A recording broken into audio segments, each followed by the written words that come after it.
Good evening, everyone. My name is Alex Egan. I'd like to point out, real quick before I start, clearly I was channeling my inner Doug Leist when I picked out this outfit. We are both rocking the tan suit tonight, so that is...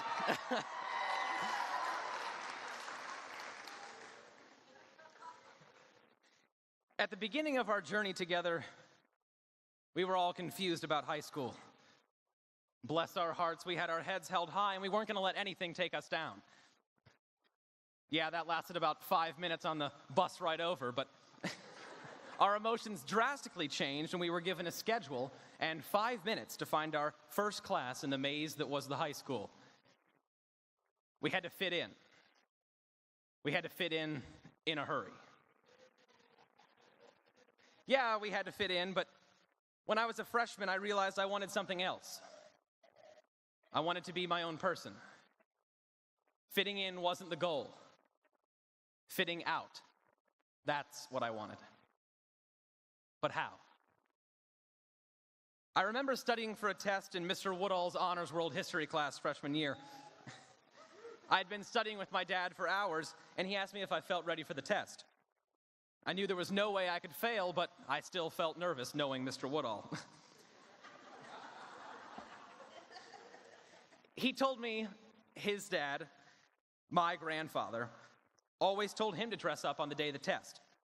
It'll make you feel better and boost your confidence while taking the test. Being an awful test taker myself, I realized that I had to find every trick in the book that I could use. So I figured I'd give it a shot. So I laid out my nicest pants, shirt, and patterned tie. The next day I walked into school and I felt different. I realized I was actually comfortable. The dress clothes were new for me. Believe it or not, I wore basketball shorts and a t-shirt every day up until high school.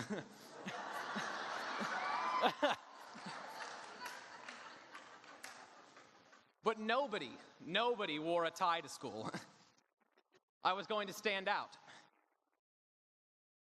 The reactions at first weren't much.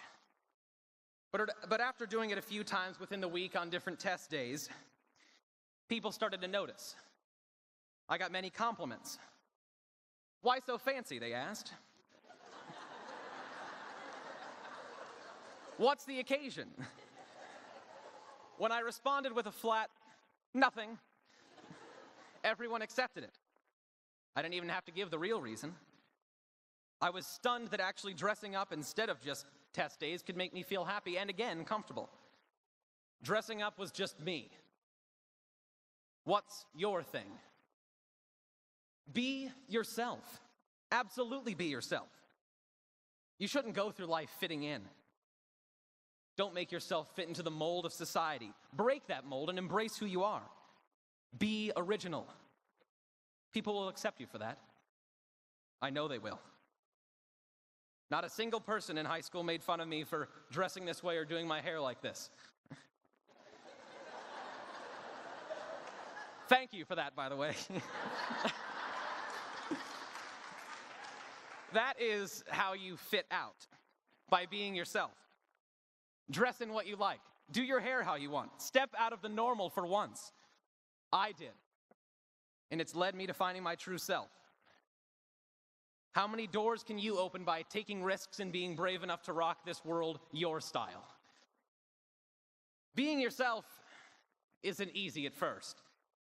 You'll get that instinctive gut feeling that you are who you are. But there's a big risk in that.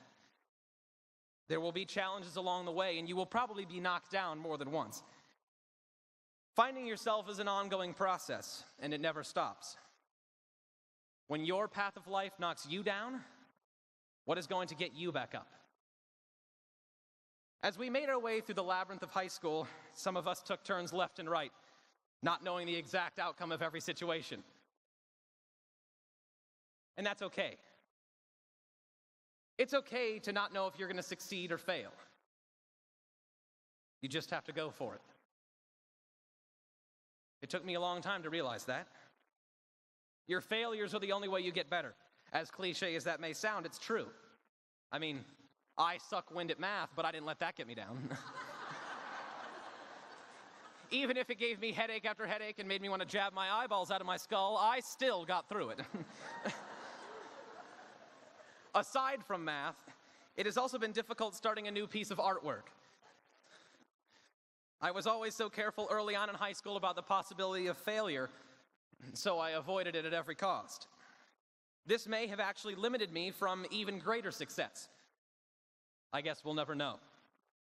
But I do know that I have just opened the pages to a whole new chapter in my life that can and will be filled with success if I just allow myself to fail a few times. You can't be afraid to challenge yourself that way. Does anyone feel like the last 2 years have just been challenge after challenge?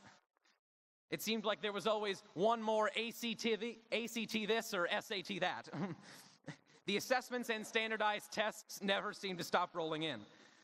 Not to mention applying for colleges. Oh God, what a mess that was. Okay, log into Naviance, click the college tab, open 10 more tabs within that one, then you'll find your transcripts, which were sent from your counselor to your account, and then send those off through the About Me tab under each college of your choosing. Whoa, Mrs. Murray, slow down.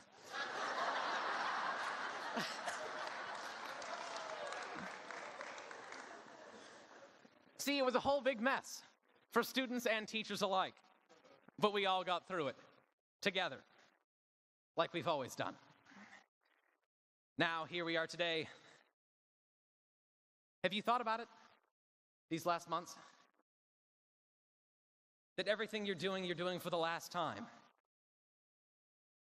This year has been the absolute best, but it's also been one filled with goodbyes. I marched at halftime for the last time, yelled at the final buzzer of a nail-biting basketball game. I stood out on stage and poured my heart out into my character one last time. For the past week, I walked a little slower down the hallways. Sure, I was late to class a few times, but but just knowing that I was walking the halls one last time made me more aware of the sights and sounds that are King's High School. I saw the good days and the bad days people were having. I've had them too, as happy and optimistic as I may be. My mind is filled with memories, but it's also filled with hope. I'm very excited to start my new journey. I hope that all of you are too. Like Red says at the end of that classic movie, Shawshank Redemption, I find I'm so excited I can barely sit still or hold a thought in my head. You know, the whole year I thought that graduation couldn't come fast enough. And now, it's practically here. I think this excitement can only be felt by us students. A student at the start of a long journey whose conclusion is uncertain. Saturday will be a high point in your life. You'll slide your graduation robe over your best outfit, much like I've done for the past 4 years. Saturday will be a high point in your life. It will be easy to feel hopeful about the future, but challenging days will surely come your way. There will be days that you feel all alone. But those challenging times are when hope is needed most. We may not see each other after this weekend, so I need you all to make me a promise. No matter how lost you feel, promise me you will hold on to hope. Hope is not the conviction that something will turn out well, but the certainty that something has meaning, regardless of how it turns out. So, my classmates, actually, my friends, be yourself. Keep discovering yourself. Don't fit in, fit out. Take risks. Fail beautifully. Then, get to your feet again, knowing there is hope for the future. As Andy Dufresne says, hope is a good thing, maybe even the best of things, and no good thing ever dies. Thank you all.